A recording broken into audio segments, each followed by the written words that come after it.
Hello, everyone. My name is Shun Inoue with the Japan Foundation New York Arts and Culture team. Thank you very much for tuning in.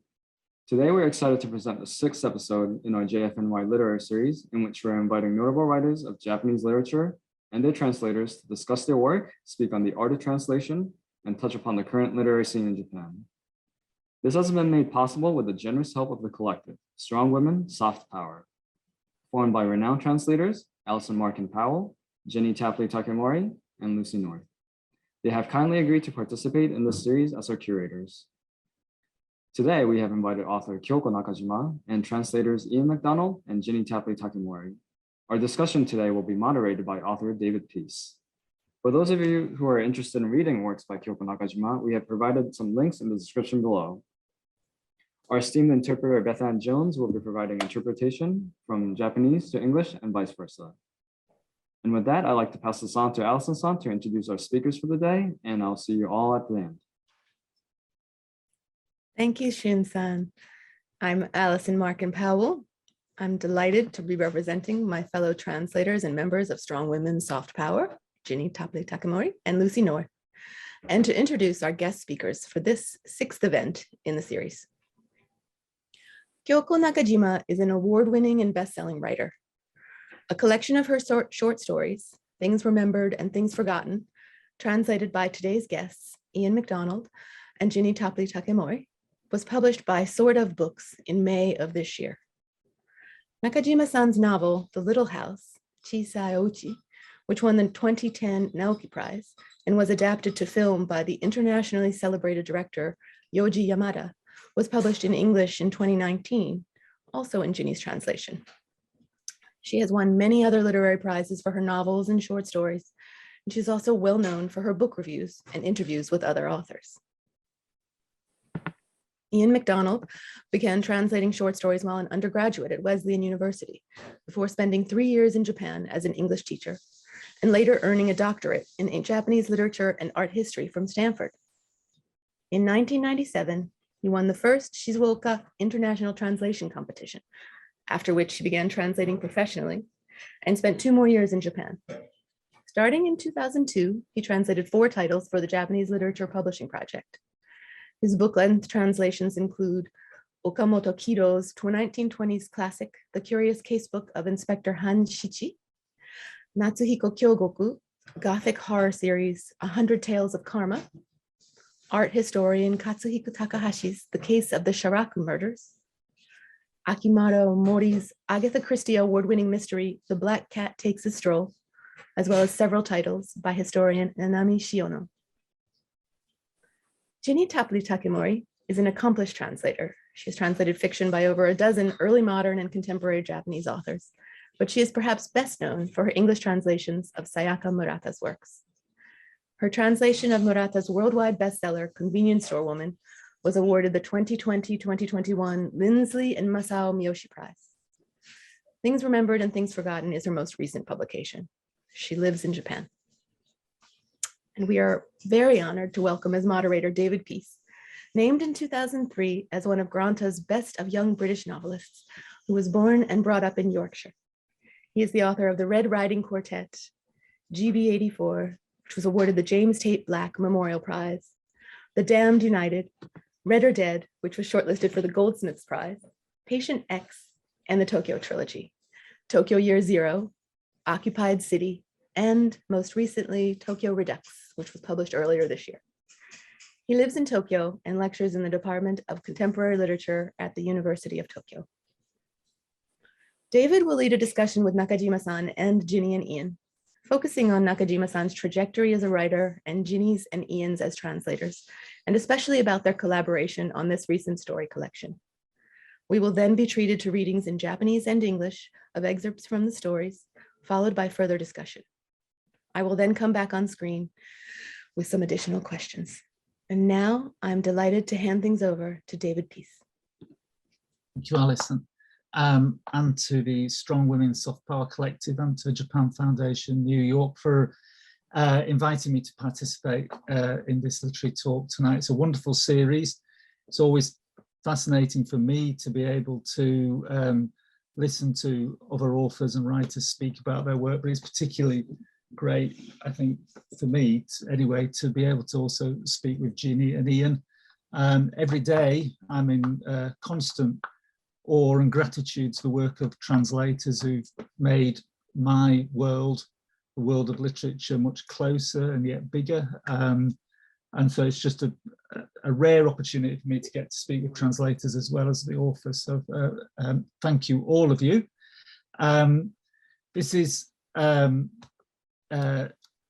really in celebration of Kyoko's work, and to begin with Kyoko, we've spoken many times, well, not many times, but a few times before, but I don't think I've asked you really about the very beginnings of writing, and I would particularly like to start by asking if there was a particular book or writer when you were a young child or a teenager that you read and that you thought, this is what I want to do, and that this book actually inspired you then to write yourself. はい、どうもありがとうございます。こういう機会を与えてくださってありがとうございます。今のデビッドさんのご質問ですけれども、私は小さい時から、本が好きで、児童文学のとても熱心な読者でした。なんだろう、本当に、翻訳された児童文学をいっぱい読んでいて、熊野プーさんとか、秘密の花園とか、宝島とか、ハックルベリー・フィンの冒険とか、オリバー・ツイストとか、とにかく結構古典の名作みたいなものを、すごくたくさん読んでいたんですね。で、まあ、例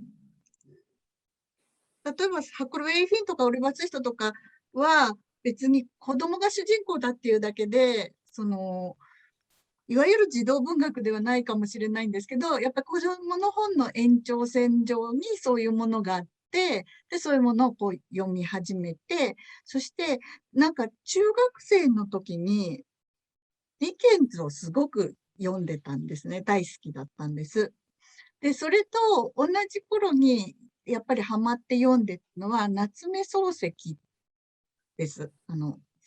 それで、割と初期のものが多かったかも。でも、結構何でも読んだんですけど、で、二人の作家に共通してるのは、ユーモアが、あるところで、なんかそれは私の自分の創作にすごく影響を与えているんじゃないかと思います。これを読んだからっていうのはちょっと思いつかないけど、でも、そういうものを読んでるうちに自然に書きたくなって、中学生の頃から創作をしていました。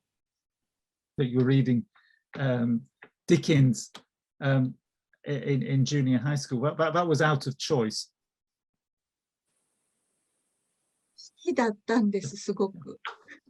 Yes, I loved it. Yeah, no, I do now, but I came to it much later in life. So that then is thanks to translation. You were reading it in translation. ですね。そうだと思います。翻訳のものをとてもたくさん読みました。So that leads me then to bring in Ginny and Ian to this part of the conversation too, because I'm curious to then know when there were the moments when each of you decided that that translation was what you wanted to do, and specifically say translating Japanese into English. Was there a particular book, text that you thought this is what I want to do, this is the path I want to go down? Well, when I began studying Japanese when I was in university, and I had a professor who was quite a well-known translator of Tanizaki, Anthony Chambers. Right. And I was already a very avid reader of English and American literature. And so I became interested in Japanese literature as well, naturally. And I think at that time I started to think, maybe this is something I would like to try. Although I personally, I wasn't a writer myself. At least I hadn't been for a long, long time. I think like everyone, I wrote when I was very, very young, but at some point I sort of gave it up. I decided, I read a lot of translations of Japanese literature, everything I could get my hands on. I used to go to Kinokuniya in New York City and buy Tuttle editions of Mishima and Tanizaki and Kawabata and anything, all the sort of 20th century classics.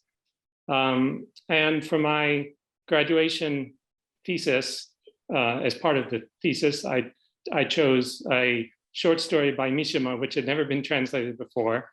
It was called Nobility. The Japanese title was Kiken, and quite a bit hard to translate, but I thought Nobility was sort of a good fit. And so I worked very hard on that for quite some time, and was very pleased with the result. And I think I gave a reading of it, and people said, "Oh, there's a very good translation." And at that time, I started to think about doing it. But it was a long time after that I actually, sort of decided to become a translator. Right. So, that if you want me to continue, I could, go on, I guess. But okay, so I'll ask Ginny then. Well, I came to Japanese relatively late, actually, because I was actually translating Spanish and Catalan at the time. I was living in Barcelona, and I was translating non-fiction, but I started to get very interested in the idea of translating fiction as well at that time. And I was working for a literary agent as a foreign rights agent, selling and buying translation rights.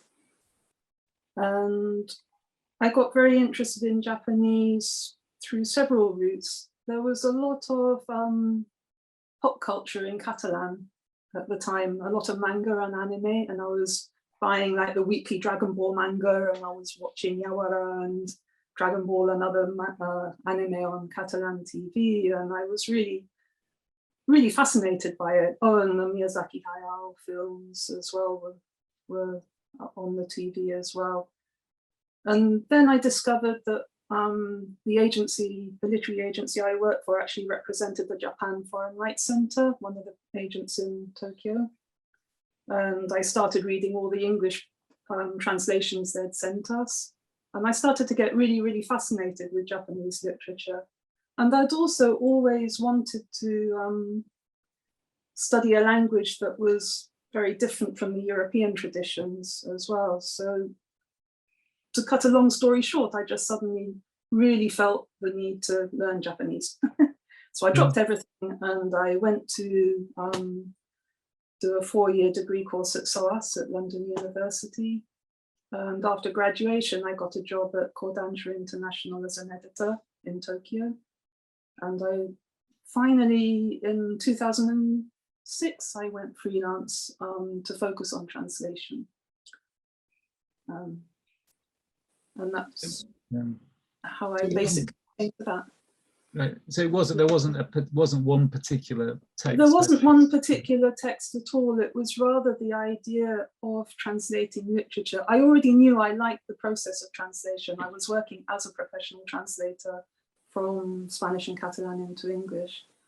But it was rather the idea of going more into the fiction side and translating literature. I thought that was something, for some reason, I thought that was something that I could actually do.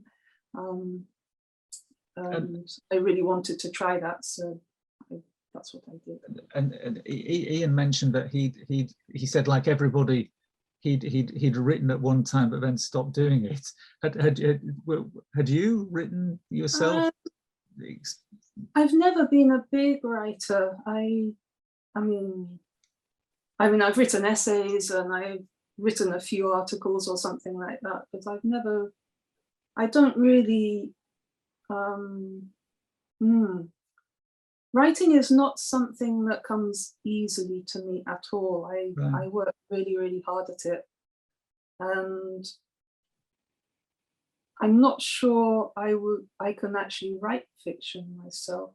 Non-fiction, yes. Fiction, I'm not quite sure. I have kind of tried a few things, but it doesn't really come together for me, but maybe I need to focus more on it. But more importantly, I think, for me, is that I'm totally fascinated with the idea of translation and the process of translation. Right. And I really, really love translating fiction. So rather than write my own fiction, I'm more interested in actually in reading other people's fiction and translating.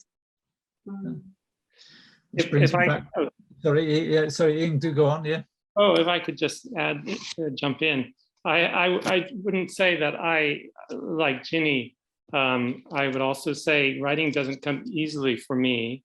And I think that is part of the appeal of translation, because you are sort of engaging in the writing process, but you're working off of a source text. And the whole process of translating is what is really enjoyable. And rewriting and rewriting and rewriting until you sort of feel like it's almost perfect. I mean, it's never going to be perfect. And you can go back and reread something that's already in print and you think, oh my God, I should have used a different word.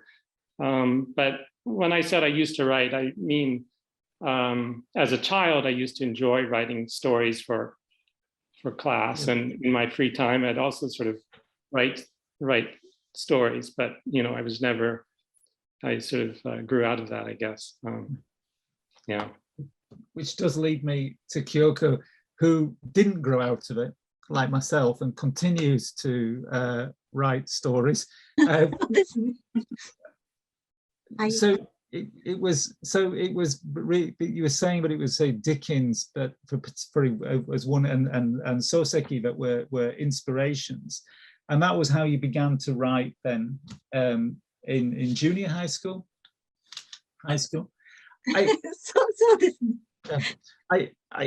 think it's I always find it fascinating, and I think people watching or listening do too, how people make this jump from if you like the bedroom writer to the published writer.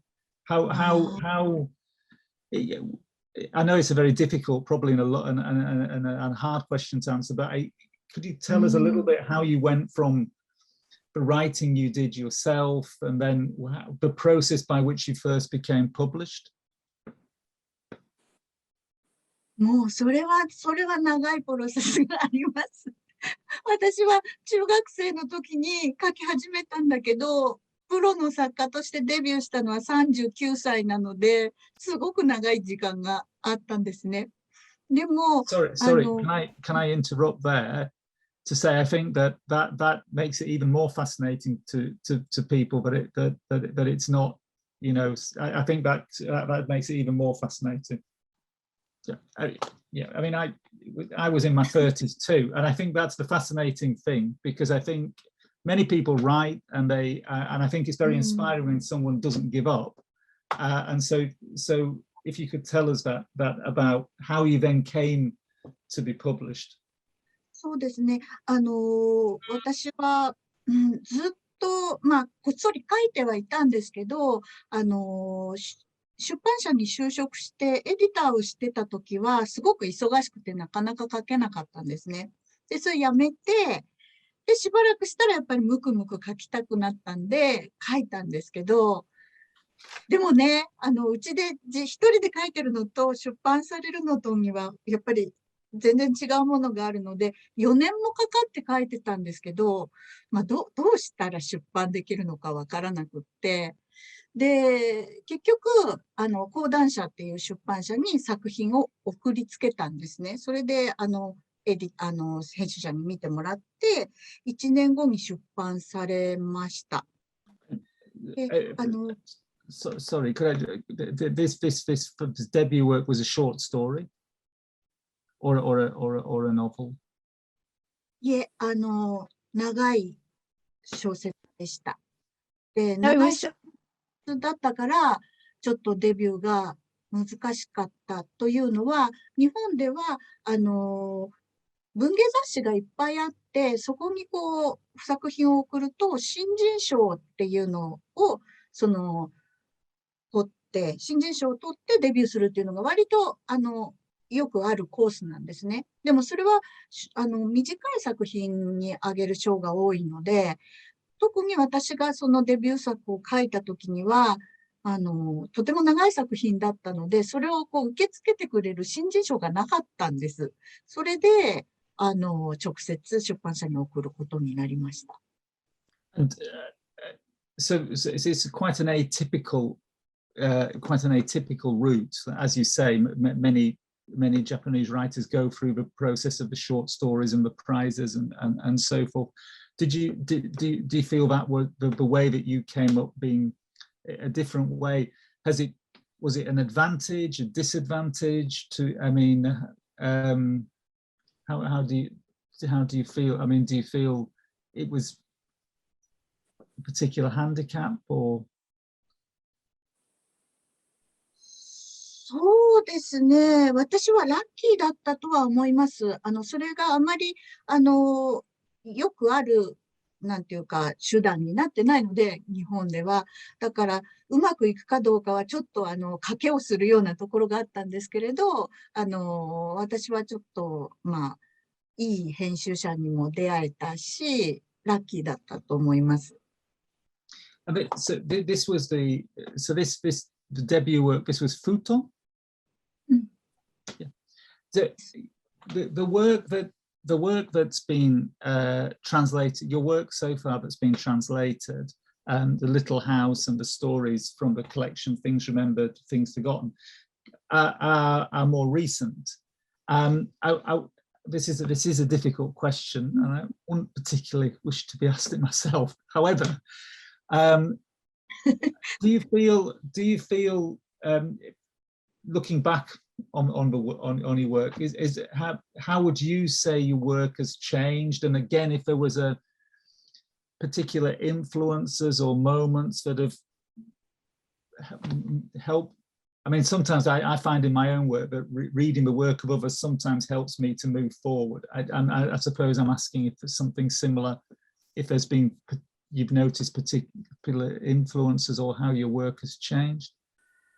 そうですね。一つ大きかったのは、ジニーさんが翻訳してくださった小さいお家っていう作品と、で、その一つ前に書いたエンジンっていう作品があるんですけど、このエンジンっていうのは人嫌いっていう言葉と、猿みたいな人っていうエンジンっていうのの掛け言葉がタイトルになってるんですけど、それは、日本の近代史の一時期を扱ってるんですね。だから資料をたくさん使わなくちゃいけなくって、で、そういう書き方を、したっていうのと、あと連載小説だったので、雑誌に連載した小説だったので、まあ、その二つは、ちょっとこう、まあ私の書き方を、ちょっと変えたような気がします。それともう一つ、Katazunoっていう、作品が一本角の意味なんですけど、作品があって、これは400年も前の江戸時代を舞台にしてるんですね。で、それで、歴史的な、いわゆる歴史小説っていうのは私自身があまり読まないので書こうと思わなかったので、当時の伝説とか民話とか、そういうのをこう取り入れて、ファンタジー要素を入れて書いた作品で、これを書いたことで、ちょっと私の書くものが変わったっていうか、幅が広がったような気がしています。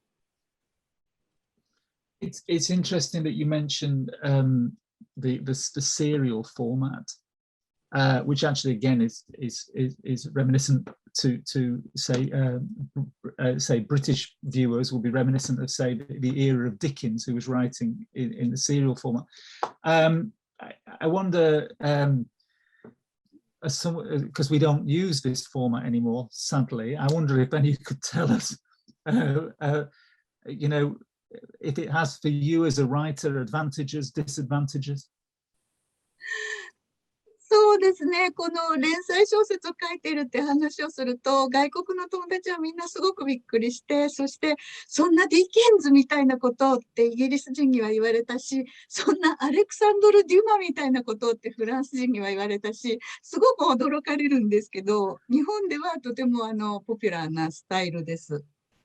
で、最初は私は自分の小説は一人で全部書いたので、連載はすごく怖かったんですね。なんていうか、出来上がらない状態でこう外に出さなくちゃいけないから、とっても怖い。途中まで書いて、やめたっていうことにできないんで、すごく怖かったんですけど、今、でも最終的には書き直せるんですけど、でも今でも怖いし、どうかなこれ、どうかな他の国の作家の方がいい条件で書いてるような気がしないこともないんですけど、ただ、いいところはお金がもらえることです。連載してる時にも、原稿料をもらえるし、本を出した時に本の印税がもらえるから、そういう意味では日本の作家は小説を書いて生活することもできる、とてもラッキーな、作家たちだと思います。And was The Little House a serial? そうです。Was that not, but how, in terms of the research for the period, did you have to do all the research before you began to write how did you manage to, it takes me so long to do the research. I can't imagine like desperately trying to, find a piece of research for a deadline that week. I would, I couldn't, it'd be beyond me. デイビッドさんのリサーチはまたものすごいからちょっと比較にはならない気がするんですけど、でも書き始める前にもある程度調べたんですけど、でもやっぱり書きながら調べました。小説は割とその時系列を追って書いているので、ちょっと昭和10年から12年までを今回は書くっていうことにして、その時にすごく新聞とかまとめて読んだりとか、そういうやり方はしてました。That's good, yeah. And so to bring in Ginny here, so Ginny, this, if you, perhaps you could tell us a little bit about how you came to translate The Little House, because this was the first book of Kyoko's that was translated into English. I was actually back in 2010 when it won the Naoki Prize. The JLit Centre at that time asked me to translate a sample of it. And of course I read the book at the time as well, and I really loved it. And I really enjoyed doing the sample. But unfortunately, nothing came of it at that time. It was later, some years later, I was invited to translate a short story of hers, When My Wife Was a Shiitake, which is in the Things Remembered, Things Forgotten collection as well. That was for a Japan issue on Words Without Borders. And I really loved that story as well. It's a very different type of story, but I really, really enjoyed doing that. And that reminded me that I had done this earlier sample, so I decided maybe I should try and take that translation forward as well. And by that time, JLit Centre had actually become defunct, actually. So I got in touch directly with Kyoko, and we met up in Tokyo, and I asked her if I could translate it. And she seemed quite happy for me to do that. So I was, not long after that, I was in the office of Bungei Shunju, the publisher. And I mentioned to them that I'd been in touch with her to translate it. And the rights manager there told me that, oh, we've just, by some big coincidence, we've just had some interest from a UK publisher about this title. That was DARF Publishers. So she put them in touch with me. I sent them my sample. They loved it. They gave me a contract to translate it, which was really, really nice. Yeah, so that's, it took a long time. It came out in 2019, I think. Yeah. So it took almost 10 years from the initial sample to the, to the final. novel being published in English. So prior to the publication of A Little House, the first time I came across Kyoko's work was in the Granta Japan issue, which was which was tied in with one of the Tokyo literary festivals, and it was the story was the title story of the collection Things Remembered and Things Forgotten. And Ian, you translated this story.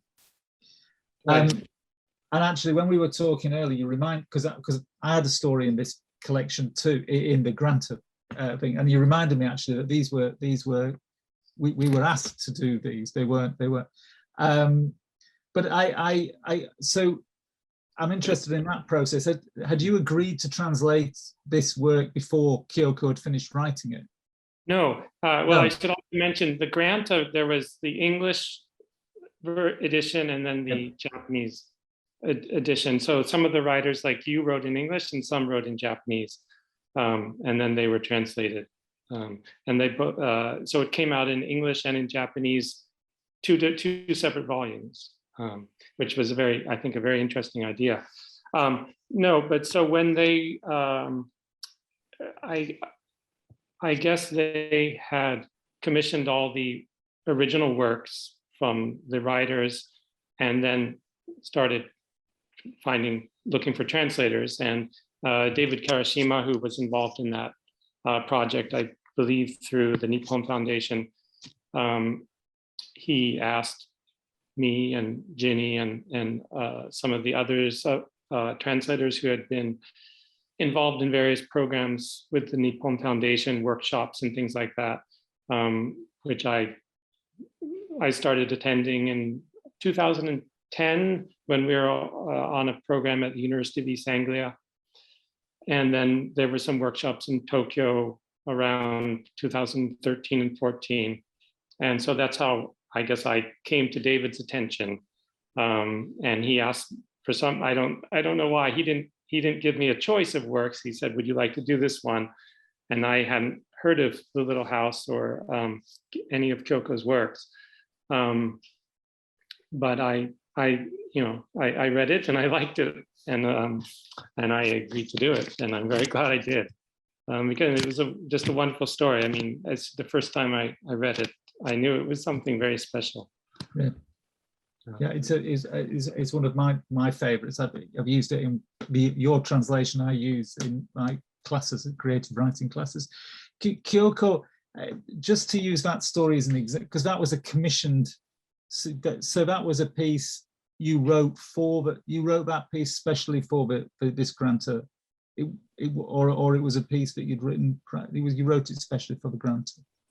実はグランタからお話が来て短編を書いてほしいと。そしてその短編もできれば東京の話で、そして小さいお家は私の代表作だったので、小さいお家と何か共通項のあるようなものだといいと思うんだけれどっていうような話が来たんですね。で、その時に私はちょうど小さいお家では扱わなかった戦後、日本の戦争の後の頃の東京のことを関心を持っていて、何か書きたいなと思っていたんです。だから、頼まれたっていうのもあるし、自分でちょっと、準備をしようと思ってた、少しずつしてたっていうこともあるんですね。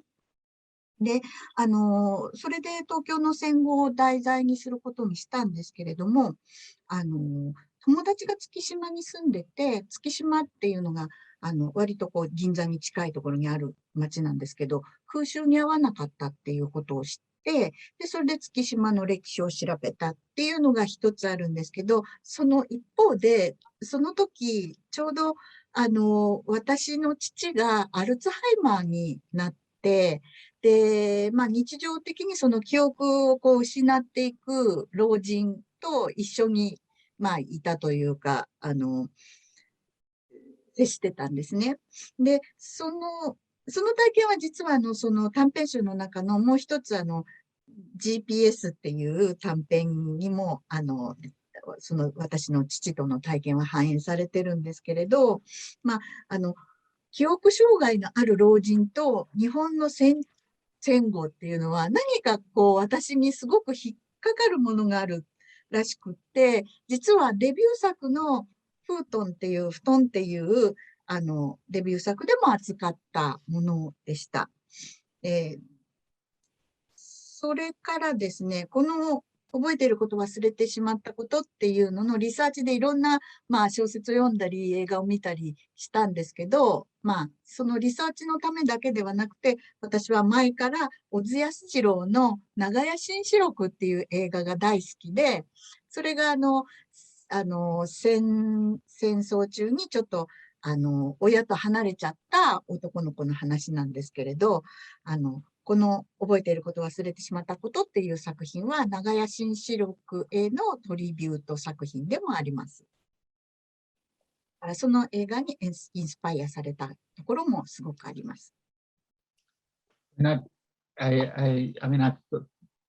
Personally, I can't think of a writer who writes better or more movingly about Alzheimer's and dementia and the loss of memory. And I think, but if it's okay, I think this will be a good moment to give viewers a taste of a short taste of your work. If I think if Kyoko, you would like to maybe read a little bit from the story you've mentioned, GPS, Global Positioning System, and then Ian will then read it in English, if that's okay. GPS っていうのは記憶喪失、アルツハイマーのお父さんの出てくる話なんですけれども、それはちょっと現代を舞台にした話です。その一部分を読もうと思います。Excuse me. Oh, I'm sorry. I wondered if we needed to say a little something about which part of the story this section is from.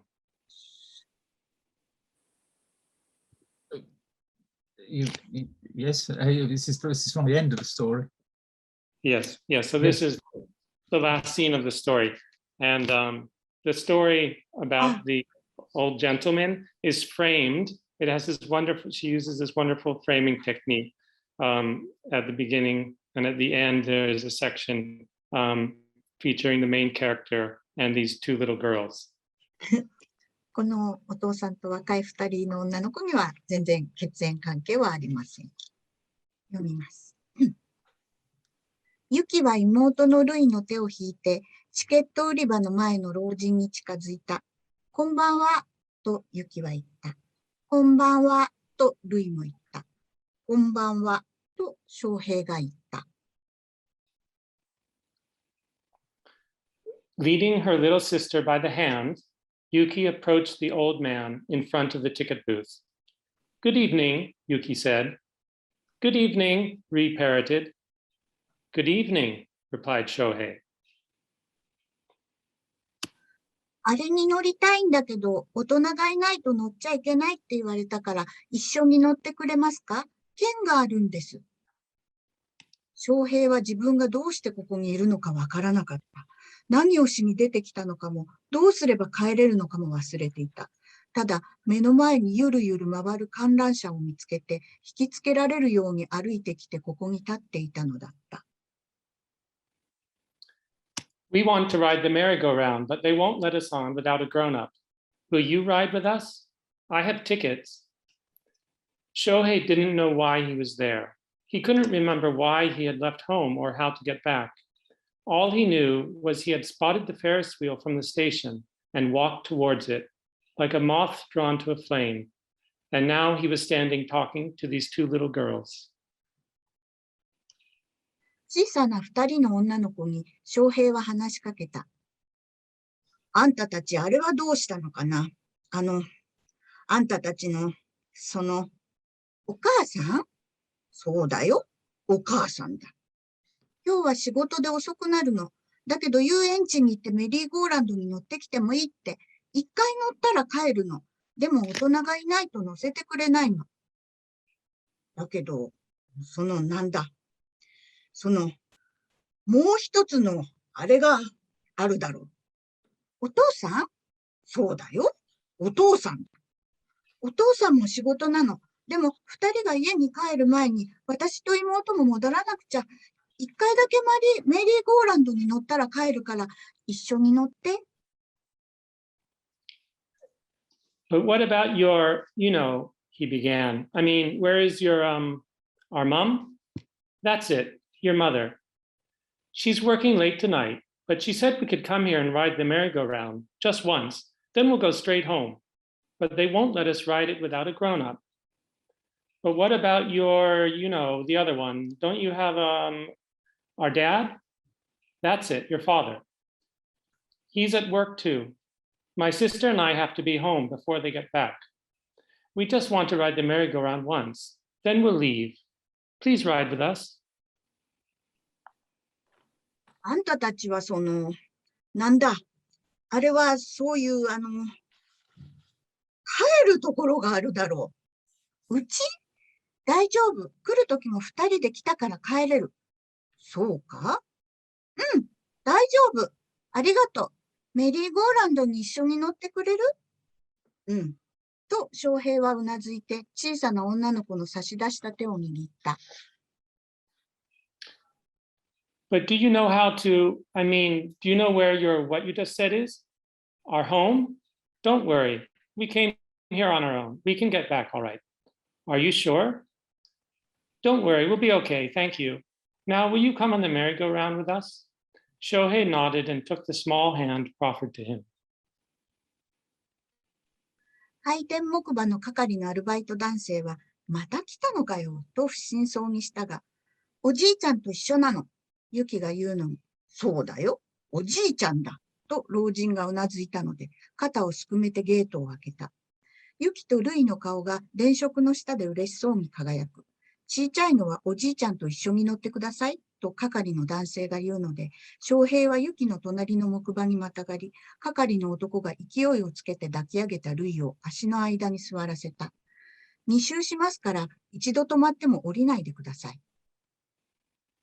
You're back, huh? Muttered the merry-go-round operator, eyeing them dubiously. We brought our grandpa, said Yuki. That's right, I'm their grandpa, the old man confirmed. The youth shrugged and opened the gate for them. Under the lights of the Christmas illuminations, Yuki's and Ri's faces shone with delight. Yuki climbed onto a horse, and Shohei took the one next to hers.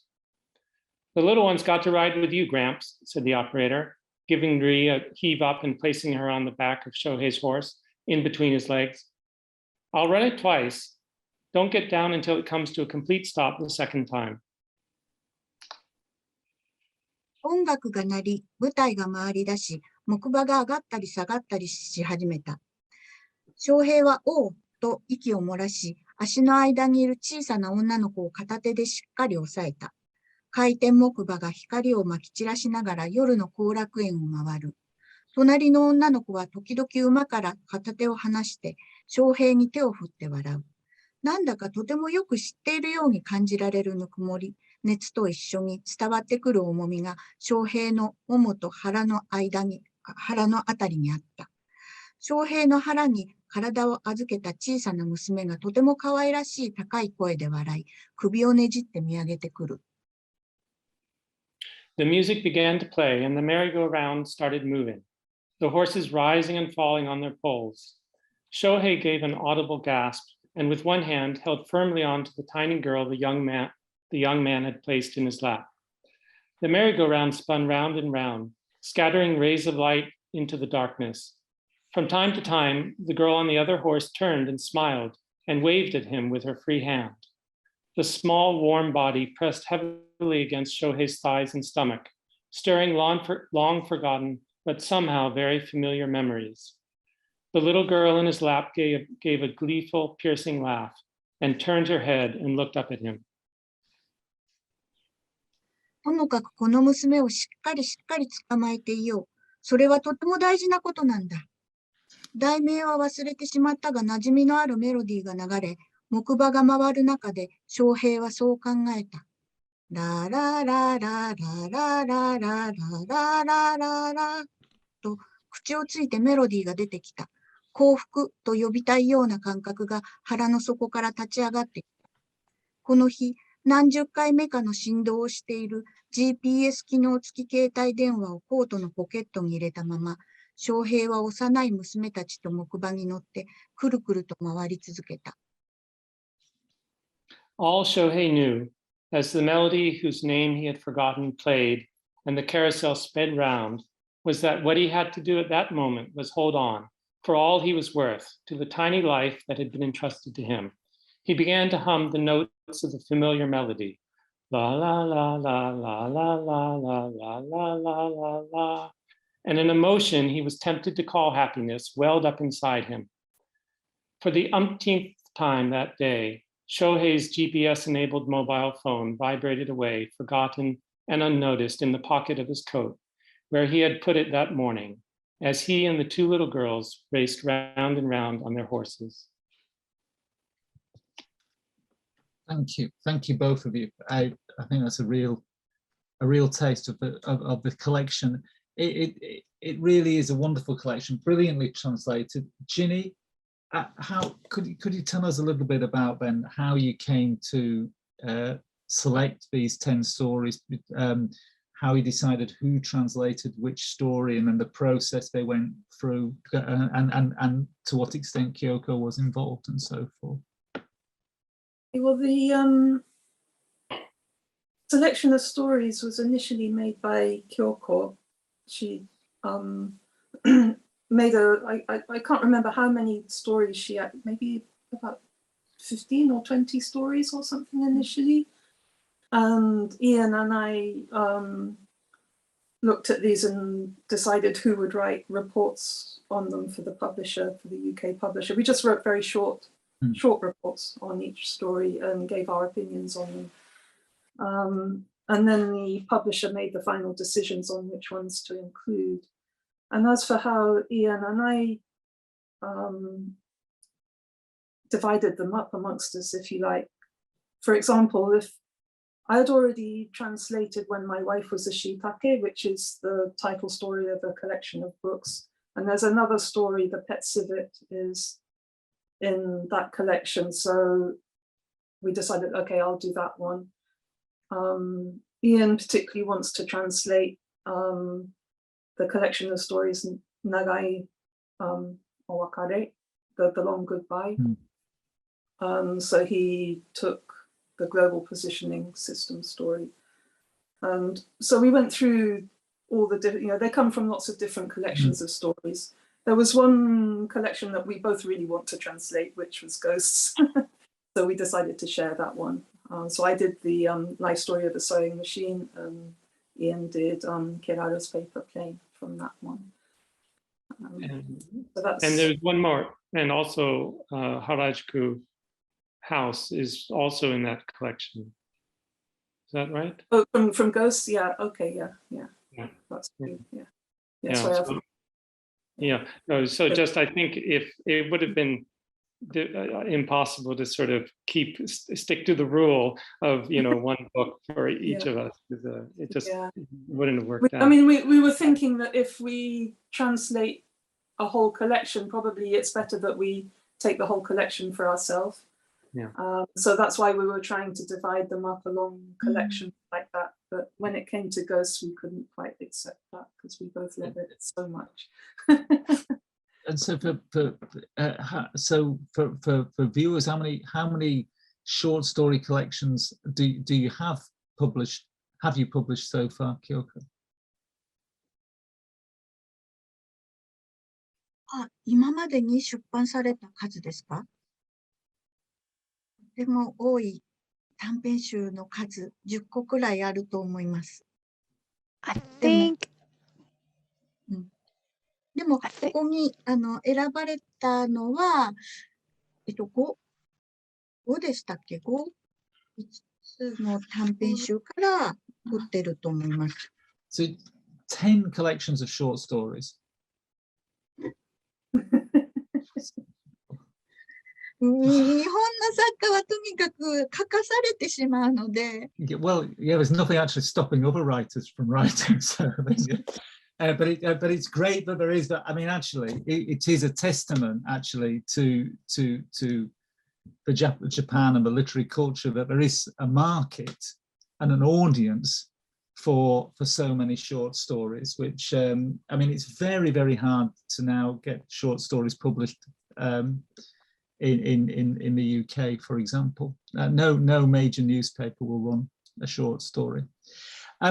With so many to choose from for both of you. I mean, I think I was going to ask you like about favorite stories, and I will, but I know it's a very difficult question. But to Ian and to Ginny first, and then to Ian, if you had a particular favorite story, and then maybe I should ask this separately afterwards, and then a story that you, by Kyoko or by somebody else, who you would like to translate that's not already been translated.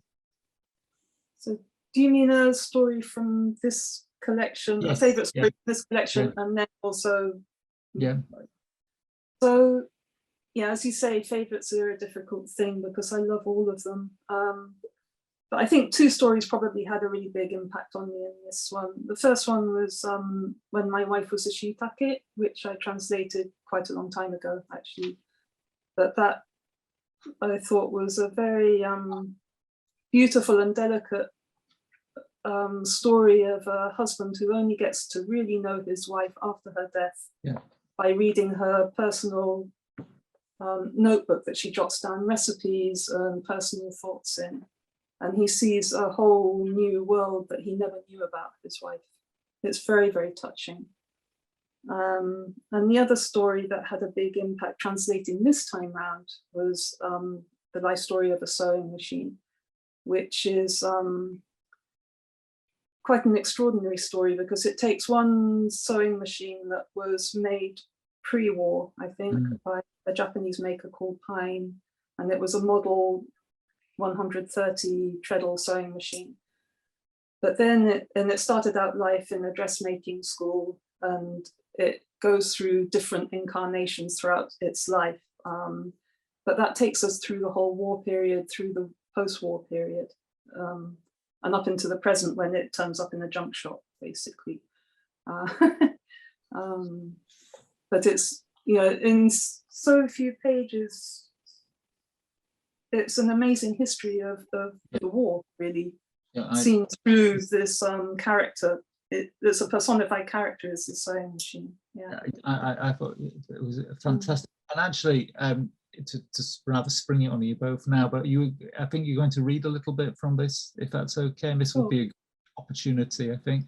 Kyoko, are you going to read? Okay, so do you want me to talk about books I want to translate as well, or I think I'll do that later. Sorry, terrible compare. I'll come back to that question later. Okay, fine. Yeah. So, can I just say about the excerpt that we're going to read from this is it's set in the post-war period. It's a very short reading, but I just love it for the way, in so few light brushstrokes, Kyoko's really captured both the optimism and the grinding poverty of the post-war years, and it's extraordinary. I really impressed by it. Yeah, me too. 読みます。10030というのはミシンの製品番号です。10030の再出現した世界では戦争が終わっていた。人々は皆戦争が終わってなければ口にしないようなことを口にしていた。男の数が増えていた。ゲートルを巻いた武将髭の男たちが福音兵。動物のように端っこいのが不老児だった。女たちもひっつめにしていた髪を下ろしたり美しく編み上げたりしていた。それらがみんな息の詰まるような狭苦しい空間にひしめいていた。通りには GHQ のジープが大きな音をさせて往来した。The war was over in the world in which the 130 reappeared. Everyone was saying things that they would never have said during wartime. There were more men around, demobilized soldiers wearing gaiters and with 3-day stubble. and street urchins who moved as nimbly as animals. Women who had worn their hair in severe buns in wartime now wore it loose or in pretty plaits, all jostled in the suffocating and cramped space of the market as American occupation jeeps roared up and down the roads. ねえ、私これをもらうわ。そう言って10030を指さした女は、ララブッシュと思われるサイズの合わない洋式のジャケットの下に履き古したモンペという姿だったが、肩までの髪には緩いウェーブがかかっていて、うっすらと口紅には紅を引き、唇には紅を引き、どことなく垢抜けたところがあった。女は闇市の男と散々駆け引きをした末に、悔しそうにポケットから札を引き出して男に支払った。その代わりに重たいその物を男にリアカーで家まで運ばせた。Hey, I'll take that, a woman said, pointing at the 130. She was wearing an ill-fitting jacket, no doubt a Lara charity handout over well-worn baggy work pants, but she managed to be quite stylish with loosely way shoulder-length hair and a touch of lipstick. After haggling fiercely, she grudgingly pulled out some banknotes from her pocket and handed them over. In return, she had the man take the heavy sewing machine back to her house in a two-wheeled cart. 女の家は谷中にあった。東京のど真ん中にあって繊細に合わなかった地区には長屋が密集していた。女は家父だったが、土間の奥に四畳半のある家に男2人と暮らしていた。昼はそこで袋張りの内職をして、夜は知り合いのやっている食堂で給仕をしているのだった。そして、同胞援護会主催の洋裁学校が未亡人向けに講座を開いていて、そこを修了した者には仕事もあるらしいと聞きつけて、戦争中に手放してしまったミシンさえあれば、もっと割のいい仕事にありつけるのにと思っていたらしい。The woman lived in Yanaka, an area in central Tokyo that had escaped damage in the air raids and was densely packed with cramped wooden terraced houses. She was a widow but lived with two men in the tiny room beyond the dirt floor kitchen. During the day, she took in work sticking together paper bags, and at night she waited at table in a restaurant run by an acquaintance. She attended the classes for widows at the Compatriots Aid Society-sponsored dressmaking school, having heard that there was work for those who completed the course. If only she had not sold her sewing machine during the war, she would have better work. 男の一人は新宿で額縁商の美術係をしており、もう一人の男は復員兵だったが、仕事らしい仕事はしていなかった。女はこの男にミシンを直せと命令した。あんた大学の工学部を出たって言ってたじゃない。使えるようにしてよ。One of the men she lived with worked as an art director for a tableau of Vivant in Shinjuku, while the other was a demobilized soldier with nothing resembling a proper job. The woman ordered this man to repair the sewing machine. Look, you said you did engineering at university, didn't you? Fix this up so I can use it. Thank you. Thank you very much. And so, Ginny, just then to come to that second part, then, if you don't mind, then a story by Kyoko or any writer that you would love to see translated that's not already been done. There's actually two that I'm particularly interested in. One is called Yasashi Neko, A Gentle Cat, which was another serialized novel that Kyoko did for the Yomiuri Shimbun newspaper. And it's a love story between a Japanese single woman with a daughter and a Sri Lankan man who falls foul of the immigration system in Japan. And it's a very moving story, and it's a very daring story. It's a very unusual topic and daring topic for a novel in Japan, I think. It's wonderful. I love it. The other one is Yume o Miru Teikoku Toshokan. The dream, well, it's difficult to translate that title, but the dreams of the Imperial Library, maybe. which is basically a history of the first modern library in Japan that's in Ueno Park now. Yeah. That's intertwined with the story of a woman who lived in the post-war period, again. And it also has, it's kind of a history of modern Japanese literature, as well as quite a lot of authors make appearances in it. It's another wonderful novel. No, it's one I would desperately like to read, if possible. So hopefully someone will want to finish it. Yeah. Ian, a favorite story, and then a favorite of this collection, if possible, and one you would love to see published. Yes, well, of course, they're all my favorites. Even the ones that maybe at first like Childhood Friends was very, very different from the others, but it really grew on me. But Kirara's Paper Plane was similar to Things Remembered and Things Forgotten, set during that post-war period, immediate post-war period, about a little boy who, as you know from the very beginning of the story, has tragically been killed just a couple of years after the war, hit by a car while running out into the road to pick up a potato. But he finds, to his surprise, that he keeps coming back periodically, sort of just for one day, and over a long period of time, as Japan changes after the war. And in this story, he comes back one day, and he follows a woman he sees, and she goes to an apartment and puts something to the door, and then disappears. And the little girl comes out after she's gone, and so the boy goes up to investigate, and he meets this little girl who's basically been sort of abandoned by her mother, left to her own devices, and just her mother is essentially a prostitute. She works at night and she rarely comes home, and she just drops off money from time to time. And this little girl is living in just abject poverty, really.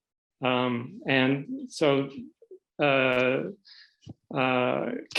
the boy, the ghost, because he is a ghost, nobody can see him except for her. And so they spend a day together. And it is just, and it's wonderful and touching. And of course it ends the way you know it's going to end, but it's still a surprise. And it's so subtle, it's describing this, the post-war period was a very impoverished time, but that sort of poverty still exists in modern Japan. And it's making that point, but in a very subtle way. And when I read it, I really did think, I could imagine this as a film by Ozu. Yeah. It has that sort of sensibility. So that is probably of my favorites, that may be slightly more favorite. And just to say one final thing, The Last Obon is a wonderful story, much longer, not quite as tightly,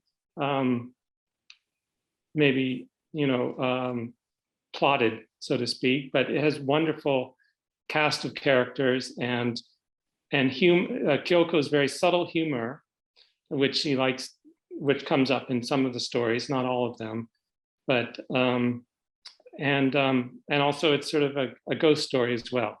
And so I very much like The Last Obon. And a story that or a story or a work that you would like to see translated either by Kyoko or another writer that's not yet been translated. Do you have one? Well, so the rest of the collection from the Long Goodbye, the GPS is the first story, but then the other stories, which are all sort of independent stories on their own, but they're all about Shohei, this man, as he progressively declines further and further. Like Kyoko, my mother also had Alzheimer's, and she was sort of starting to go through this, or I was just as I was translating the story, I wasn't living with her, but I went back to see her from time to time, and so I can sort of, you know, identify with it on that level.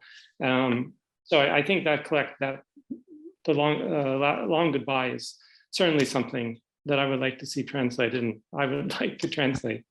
Yeah. And just to mention one other book, which it's sort of a novella, which I read very recently, which is Hana Momo Mimomo, which is something like flowering peaches and fruit-bearing peaches.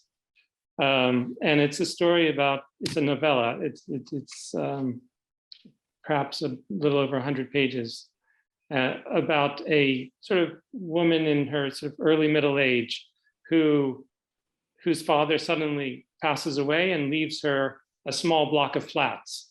And so she decides to change her life, to leave her job and become the resident manager of this block of flats. And it's about the various people who live in it, and her interactions with them, and what she comes to realize about her own life and her own personal relationships. And it has some similarities to these other stories that we've been discussing. A little bit of supernatural element, and quite a bit of very subtle humor. And so I really enjoyed that book a lot. So that would be another one. And you sold it to me. Yeah, I hope, as I say, you can sell it as well to a publisher. I'm going to hand back to Allison now, who's actually one of my most wanted books. One of the books I most wanted to read, Japanese books not by Kyoko, was Lady Joker, and Allison is the co-translator of the wonderful Volume 1, and you tell me you've just finished Volume 2. Yes, thank you very much, David. But I'm going to keep the focus on all of you, because this has been just a brilliant conversation, really fascinating subjects that everyone has touched upon. And I might point out, you know, the obvious through line here, I think everyone is talking about, has touched upon history and memory and how they interact. And I mean, I also very much hope that there are some editors and publishers who are watching and listening to this, because now we certainly know which books we should come next from Nakajima-san, as well as if you haven't had a chance to read the stories in Things Remembered and Things Forgotten, now you know which ones to look out for. So, but I do have some questions for each of you. And for Nakajima-san, we actually talked a bit about this in a previous conversation. You moderated a conversation with myself and Nishikanako-san. But if we're talking about, I mean, the ways in which your work engages with history and memory, I might also bring in the fact that you have taken some very brave public stances on things like sexism and harassment, whether it's in publishing or, you know, some very, one of the things that Ginny mentioned in the novel that she would like to translate, attitudes towards immigrants and refugees. And I wonder if you would be willing to talk about, you know, these ideas of history and memory and, you know, very, very contemporary modern stances.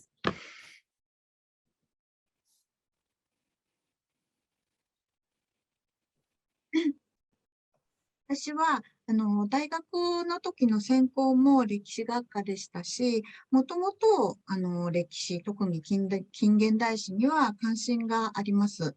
で、それは私たちの今生きている現在と直結した時代だからです。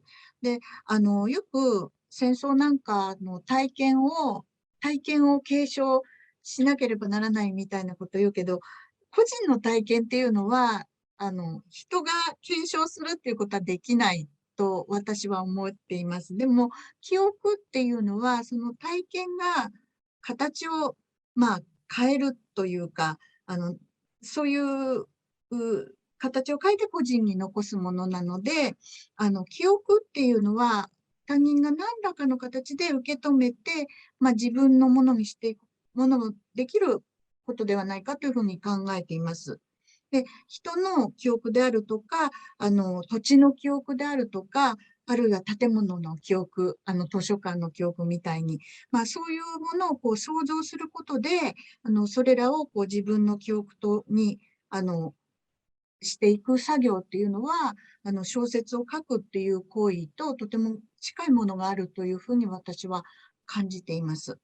で、今日の、モデレーターをしてくださっているデイビッド・ピースさんの作品に、私はいつもそういう、こう、記憶を小説にするっていう、そういう行為の、とても、鮮やかなというか、素晴らしい達成を、拝見していて、で、そういう、こう、歴史の、こう、なんていうんですかね、淡いっていうか、こう、狭間から、こう、立ち上がってくる記憶が、こう、語り出す声、のようなものを、ピースさんが、こう、すくい上げる、そういう、こう、手法が、とても私には刺激的で、インスピレーションをくれるっていうか、そういうふうに感じています。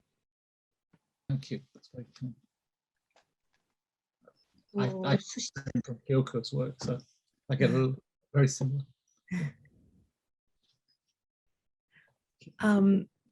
Well, if I may, I have a question I'd like to ask David as well, which sort of leads from what Kyoko-san said here. You've recently published the final volume in your esteemed Tokyo trilogy, which is a major achievement, and congratulations to that on that. But from readers who may not have encountered this trilogy or your other work, I wonder if you might say a bit about what your portrayals of recent history or historic crimes, because these works are centered on crimes in 20th century Tokyo, what that might reveal about the city in the 20th century, 21st century. Well, I'll echo you slightly, but I would like to keep this on everybody else. But just so very, very briefly, though, I do think there is a my works are very, the Tokyo trilogy are very much in the crime tradition, and deliberately so. But I think they share with Kyoko's work perhaps the idea that the past is always in the present. I think as Ian so well described about the appeal of Kirara's plane, how Kyoko makes the link to because what's happened in the past affects us in the present, and Kyoko's whole, I find one of the most fascinating themes of her work as well is the stories that are concerned with memory and the loss of memory, and whether you can, maybe I overread that into kind of a national characteristic which affects not only Japan but other countries as well, as we've found, as we're in a process worldwide of dealing with like historical crimes. These are not only an issue that affects Japan. And I think that I suppose what I did was to take 3 crimes during the occupation period, and hopefully to show the relevance of those crimes to present day Japan, but also to give people outside of Japan who hadn't ever maybe thought about the occupation period, what the ordinary Japanese people, particularly the people who survived the war, what they were left to, how they struggled to live in that situation, what it was like to be occupied, and so forth. That was, and then the effect that's had on contemporary Japan. I mean, the legacy of the occupation is everywhere, and again, that's, I think, possibly why Kirara's plane and the story Things Remembered and Things Forgotten have resonated with me particularly. So it was areas that I'd been researching and felt very similarly about. Thank you for that. And so since this is an author translator series, I might go back to Ginny and Ian about, I mean, personally as a translator, I might want to, I have more questions for you about the process of sharing an author. You know, this is a very sort of, you know, public way to share an author by sharing a collection. And you talked about how you sort of selected and who would translate which stories. But, you know, it presents a very cohesive volume. And I guess it's more about like how you, what the, you know, more of like the technical aspects of the process. You each translated the stories, but how did you make them fit together, I guess? Or, you know, if you have, you know, each reader might hear the author's voice differently. So I wonder if you might, each of you might speak on that a little bit. First, I mean, I think it's very, very interesting, actually, that there does seem to be quite a cohesive voice going through through this collection, even though Ian and I are two different translators. And really, we translated independently from each other. We did our own translations, and then we let each other look at our drafts and make comments and that. But there wasn't really an attempt to make it a cohesive voice at all. That came, I think, quite naturally. And I don't know, I mean, Ian and I have actually participated in a lot of workshops together over the years.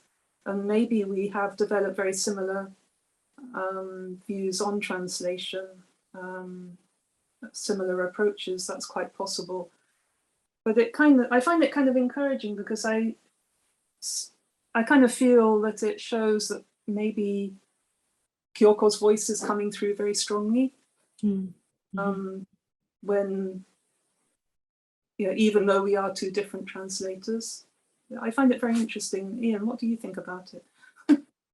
Yeah, I agree with everything you said. I was actually, I hadn't thought about beforehand whether there would be any perceptible difference between the way I translated, the way you translated, and to be quite honest, the editing process was not, extensive, I would say. Even Natanya Jans, she didn't make too many suggestions about things to change.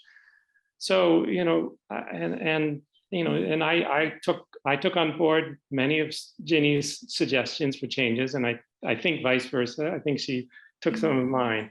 But those are really very minor things when it comes down to it. And I think it's like you said, just that Kyoko's writing is, I wouldn't say it's easy to translate, but it's not hard.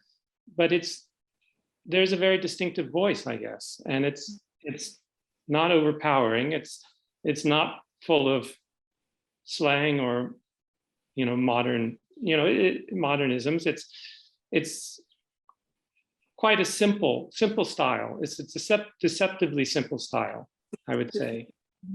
And it's it's a pleasure to translate it, to translate her, I should say. Yes, well, we have some of her work is available in English, and we hope there's going to be much more. But Kyoko-san, I wonder if you wouldn't mind telling us what you're working on now. Maybe we can leave us with that. 今はそうですね、その新聞の連載終わったらとても疲れてしまったので、今はあまり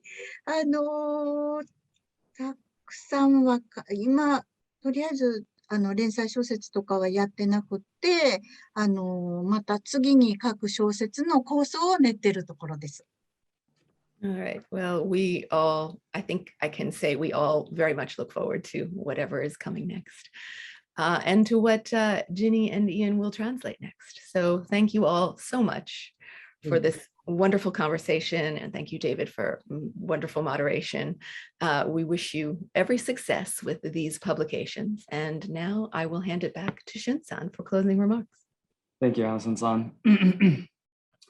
So unfortunately, that's all the time that we have for today's session, but I'd like to thank all our wonderful guests for their time and sharing some of their episodes and stories with us. We hope that the viewers at home were able to get able to enjoy this and get an insight into this fascinating world of translation in Japanese literature. We do have another session planned shortly, so please stay tuned for that. And if you haven't done so already, please subscribe to our YouTube channel and sign up for a newsletter where we can keep you updated about upcoming events in the near future. And finally, if you enjoyed today's session, it will be a huge help to us if you could fill out the short questionnaire in the description box below. And also, if you have any questions you'd like to ask our guests for the next episode, there's a link for that as well. And so again, thank you all for your time. And until our next session, please continue to stay safe. Take care, and we'll see you again soon. Take care. Bye. Thank you.